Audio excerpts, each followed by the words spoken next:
à M. Braillard.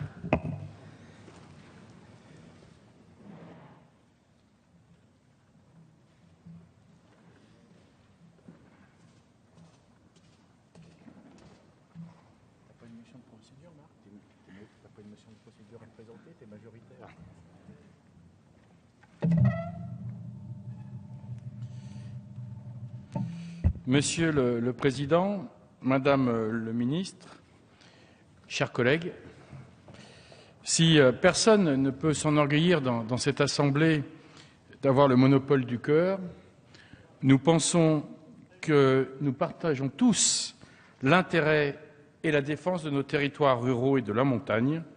Et comme l'a rappelé Sophie Dion ce matin, les territoires ruraux et la défense des territoires ruraux n'est ni de gauche ni de droite, c'est l'intérêt général qui nous amène à les défendre. C'est pour ça que, sous les vivas de l'opposition, je me permets quand même de dire à Madame le rapporteur que ce n'est pas parce que je vais lui expliquer les raisons de l'opposition du groupe radical de gauche apparentée à sa proposition de loi qu'il faudrait penser ou faire dire que la spécificité de l'école de montagne ou de l'école rurale n'est pas pour nous une priorité. Bien au contraire. Et c'est d'ailleurs ce qui gêne dans cette proposition de loi, et c'est ce qu'on voudrait laisser sous-entendre, c'est que si on ne la vote pas, quelque part on ne défend pas les intérêts des territoires ruraux et les intérêts de montagne, et je vais essayer de démontrer dans le temps qui m'est imparti que loin s'en faut, et c'est parce qu'on défend les territoires ruraux et de montagne qu'on doit s'opposer à cette proposition de loi.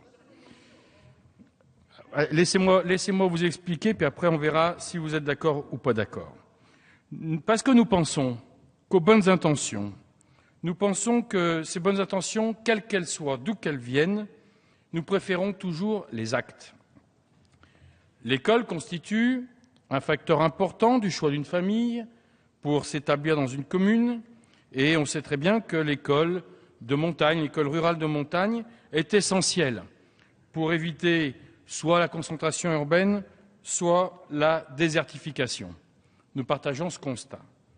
Dès lors, la priorité reste bien de préserver le maillage du service public de l'éducation existant et le maintien du taux d'encadrement par élève des écoles et collèges en zone de montagne, ainsi que les moyens affectés au suivi des élèves en difficulté et au remplacement. Pour ce faire, y avait-il une sorte de no man's land juridique pour justifier la proposition de loi du groupe UMP? C'est ce que croit notre collègue Marie-Christine Dalloz lorsqu'elle rapporte dans le rapport de sa proposition que l'objet de cette proposition de loi est de réparer un oubli en ajoutant quelques mots au Code de l'éducation.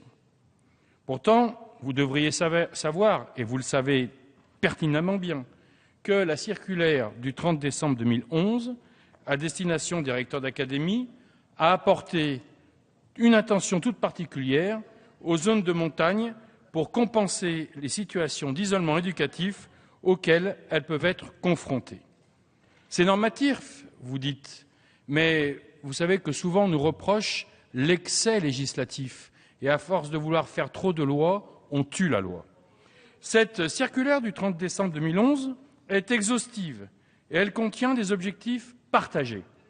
Une concertation avec les élus concernant la carte scolaire, concertation dont notamment l'Association nationale des élus de montagne a mis en exergue avec les rythmes scolaires, concertation que vous avez menée, Madame le Ministre, avec Monsieur le Ministre de l'Éducation nationale, et c'est vrai que l'Association nationale des élus de montagne aurait bien aimé que dans une autre époque, notamment celle où c'était M. Darcos qui était ministre de l'Éducation nationale, la même concertation ait eu lieu. Deuxième objectif, c'est une identification dans chaque département ayant des zones de montagne, des écoles qui justifient l'application de modalités spécifiques d'organisation et d'allocation de moyens au regard de leurs caractéristiques.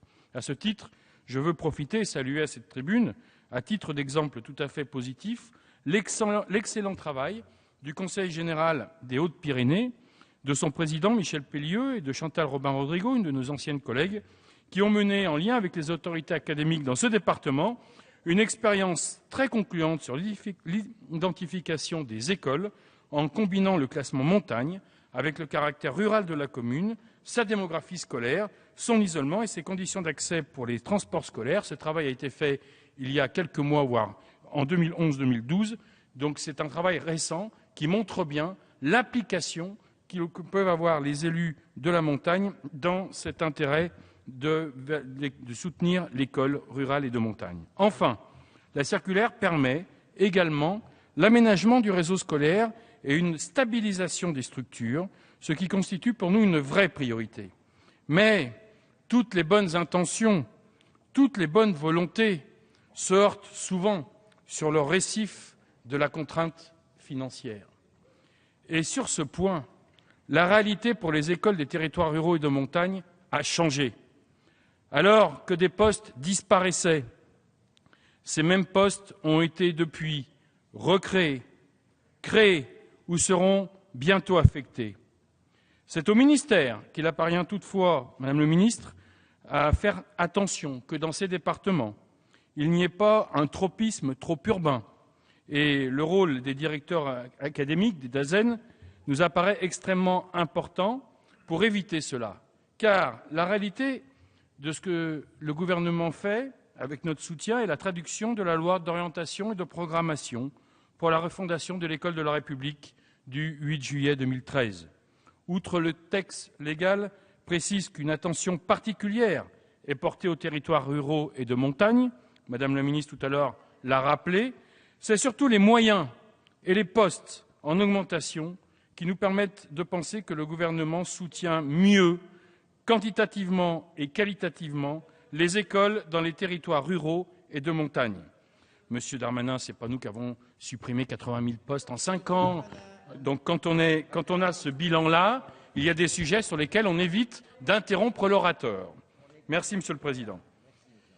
Que ce soit sur la priorité donnée à l'accueil des enfants de moins de 3 ans, que ce soit sur le service public du numérique, que ce soit sur la continuité pédagogique entre l'école élémentaire et le collège, ce sont autant de bons points qui doivent être attribués à notre majorité et à nos ministres, que ce soit Vincent Peillon, ministre de l'Éducation nationale, ou Georges Paul-Langevin, ministre de la Réussite éducative. Je sais, Madame le ministre, que vous restez attentif à la question du transport scolaire et notamment du surcoût lié à la modification de l'organisation de la semaine scolaire, même si l'aide de l'État dans les territoires ruraux et de montagne est supérieure par rapport à l'aide apportée par élève sur la modification des rythmes scolaires. Au demeurant, et pour conclure, le constat est bien là. Le service public de l'éducation dans les zones rurales, et en particulier de montagne, est une priorité de notre majorité et il ne pourra que s'améliorer dans les prochaines années, compte tenu des moyens budgétaires qui lui sont affectés. Plus de 300 créations de postes dès cette rentrée, ça c'est une réalité qu'on n'avait pas connue depuis des années. C'est la raison pour laquelle le groupe radical de gauche et apparenté ne voit aucun intérêt à voter cette proposition de loi et il s'associera aux amendements de suppression qui seront défendus ultérieurement. Je vous remercie.